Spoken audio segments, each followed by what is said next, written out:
Nibe nokuthi basalani intando kaNkulunkulu ungayijaheli ihlolisise.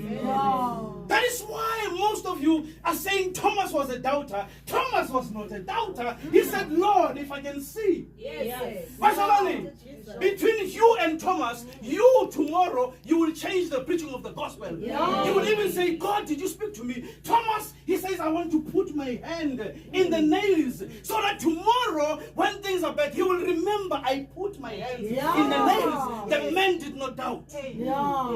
The man wanted to be sure.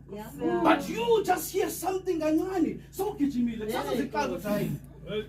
Angizwanga kahle.